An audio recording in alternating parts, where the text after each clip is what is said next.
Tapos may may sauce ng ano. Pinaghalo na yung sauce. Sarap naman.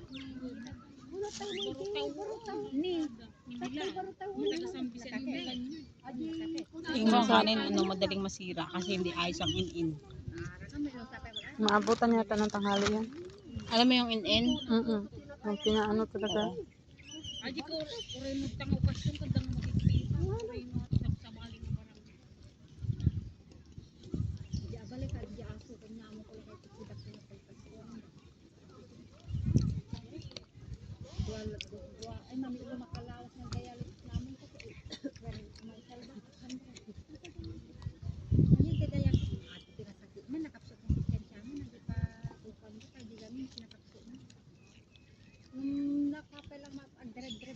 Naniwala ka ba sa kulang-kulang?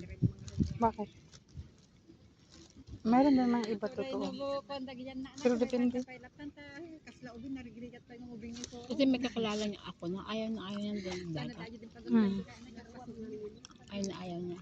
Tapos Nalaman ko na may ninunod ay nang gaganon. may kukulang.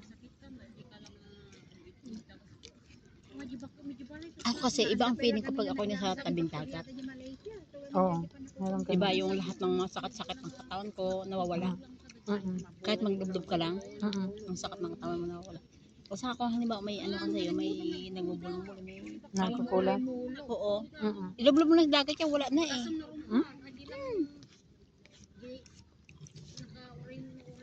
Galing naman. Ilublob mo lang dagat, wala na yan. Makita na bayan tumare para glumor. Kanayon ko kamat-kamatan tabasi lang na kuji sa Carbonara. Carbonara, hindi carbonara. Kalbo na sinara. Carbonara. Carbonara.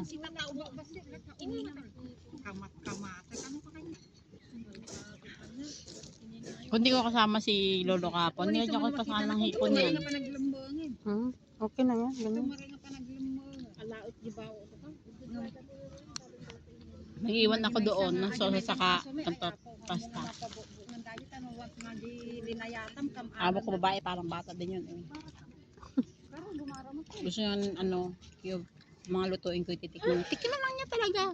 Kaya niya na pag nagluto ako ay as in susuluhin ko, walang ano. Kailangan tikman niya. Gusto niya matikman kahit na halimbawa ganda tayo no. Tapos may dala ako pagkain. Titikman din niya. Galing nga. Tikman niya yun. Oo. Maganda ganyan. Lalo nung linggo. May biko ang dala, binigyan ako ng kaibigan ko. Isang ganun talaga, isang box. Ba, nauna pa siya kumain sa akin. Maganda ganyan. Tapos yung cake, bigyan ng kaibigan ko. Ang kain ko lang ganun lang oh. Di ganyan siya kalaki. Yun ay galing, alam mo yung ano, bakery na soft France. Yung soft France na ano, na bakery. Mga mahal din doon. Kaganyan ang naghiwa akong ganyan, bili ko kay sir. Tapos ganyan din sa akin, kinain ko. Di ang laki pantera no, siguro mga ganyan pa.